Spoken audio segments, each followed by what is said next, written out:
Hai semua, apa kabar? Semoga semua dalam keadaan baik-baik saja. Bagaimana pembelajaran daring kalian yang dilaksanakan secara virtual di kelas 12? Apa semua bisa terlaksana secara maksimal di tengah pandemi ini? Eri berharap semoga bisa terlaksana dengan baik. Nah, pada pertemuan kali ini adalah pertemuan kelima kita di Matematika Wajib di kelas 12. Pada hari ini kita akan belajar bersama-sama mengenai kombinasi pada daerah pada kaidah pencacahan. Baik, langsung saja ada dua poin yang akan kita bicarakan pada pertemuan kali ini.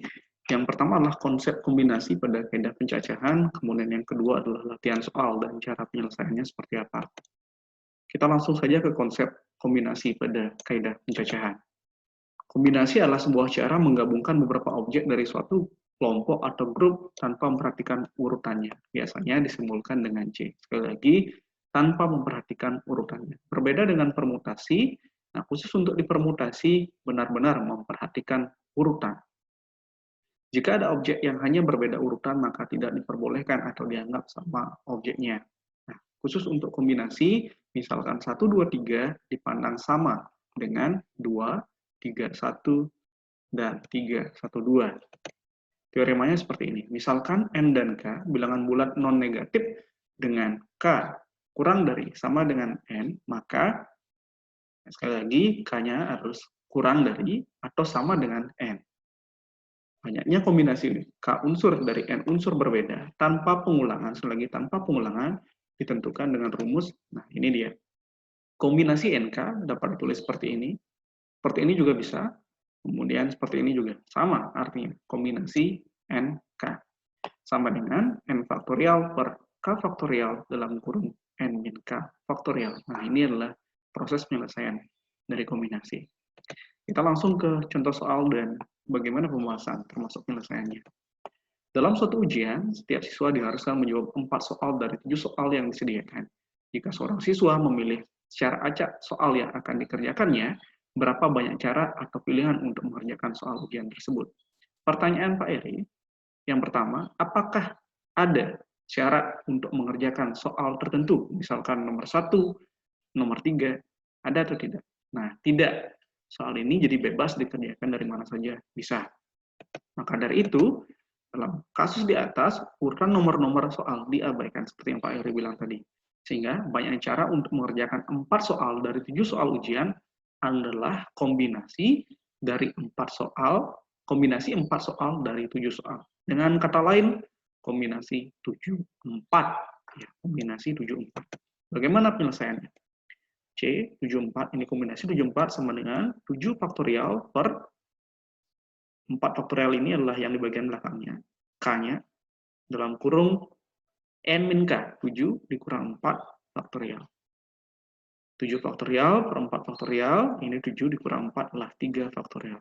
Nah, ini kita bisa sederhanakan. Nah, biasanya seperti apa yang Pak Eri sudah sampaikan pada definisi dan notasi faktorial, kemudian pada permutasi, kita cukup eliminasi, nanti kita bisa hilangkan di penyebut yang paling besar. Penyebut yang paling besar kan 4 faktorial, jadi operasi di atasnya cukup sampai 4 faktorial, sehingga ini kita bisa eliminasi. Nah, 3 faktorialnya kita bisa pecah, itulah 3 kali 2 kali 1. Ternyata ini bisa disederhanakan kembali, 3 kali 2 di pembilang dan penyebutnya kita bisa hilangkan. Sehingga yang tersisa adalah 7 kali 5, maka banyak cara atau pilihan untuk mengerjakan soal ujian tersebut adalah 35 cara. Sampai di sana dulu, sudah paham kan? Ya. Kita lanjut ke contoh 2. Sebuah kontingen Olimpiade Matematika yang terdiri atas 5 siswa akan dipilih dari 6 siswa putra dan 4 siswa putri. Karena ada 6 siswa putra dan 4 siswa putri, berarti berapa orang maksimal? Berarti dari berapa orang? Ya, dari 10 orang yang dapat dipilih. Tentukan banyak cara konten ini dapat dibentuk jika tidak ada pembatasan, tidak dibedakan antara putra dan putri. Jadi, untuk memilih 10 orang ini, 5 orang dari 10 orang ini tidak ada pembatasan berapa putra ataupun berapa putri. Kira-kira penyelesaiannya seperti apa? Nah, jumlah siswa tanpa membedakan putra dan putri adalah 6 putra ditambah 4 putri adalah 10. kita akan memilih 10 siswa tersebut akan dipilih 5 siswa. Otomatis kombinasinya adalah kombinasi 10, 5.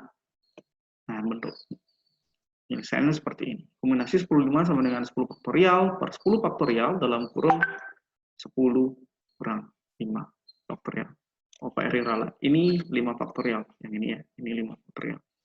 Maka 10 faktorial per 5 faktorial ini apa? 5 faktorial.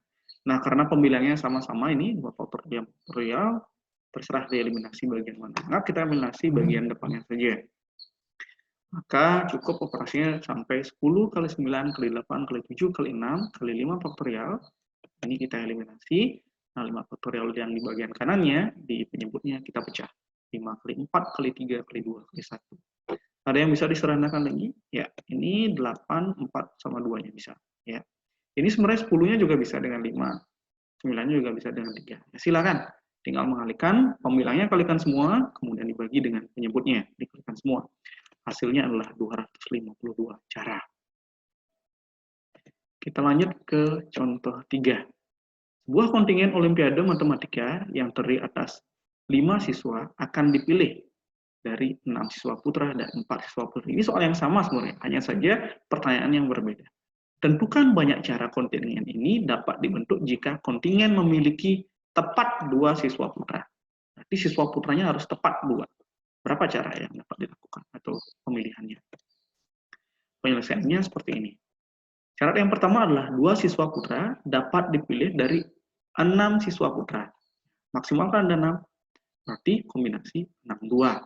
Itu untuk memilih tepat 2 siswa putra. Berikutnya, kontingen terdiri dari 5 siswa. Berarti masih tersedia berapa? Karena memilih 5. Tadi dipilih 2. Berarti sisa 3. 3 dari 4 siswa putri. Maka kombinasinya adalah kombinasi 4-3. Kira-kira kombinasinya dari 2 hal ini dikalikan, dijumlahkan, atau dikurangi. Ya, tepat sekali. Nah, dengan aturan perkalian, banyak cara membentuk kontingen yang memiliki tepat 2 siswa putra adalah kombinasi 62 dikali dengan kombinasi 43. Kita perolehnya seperti ini. Dijabarkan sama saja, seperti yang tadi. 6 faktorial per 2 faktorial dalam kurung 6 dikurang 2 faktorial, dikali 4 faktorial per 3 faktorial, dalam kurung 4 dikurang 3 faktorial. Nah, bagian yang ini, karena penyebut bagian kanannya lebih besar, kita cukup sampai 4 faktorial saja. Kemudian bagian ini sampai 3 faktorial. Kita bisa eliminasi ini. Ya. Kemudian ini juga bisa dihilangkan saja.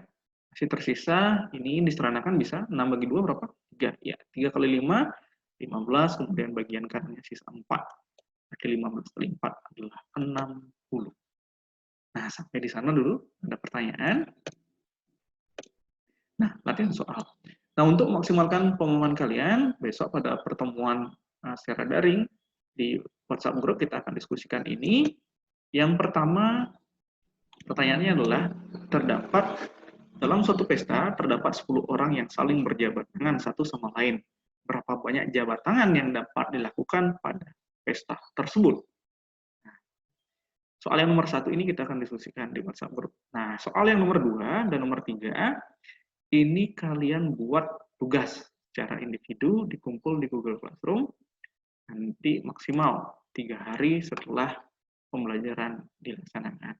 Berarti besok adalah tanggal 8, otomatis 9, 10, 11. Tanggal 11 maksimal kalian kumpulkan nanti jam 6 sore. Nah, demikian pembelajaran pada kali ini. Semoga bermanfaat. Ingat, jangan lakukan hal-hal yang merugikan Anda. Tetap lakukan hal-hal yang positif, terutama yang dapat meningkatkan potensi Anda. Demikian pembelajaran pada hari ini. Semoga bermanfaat.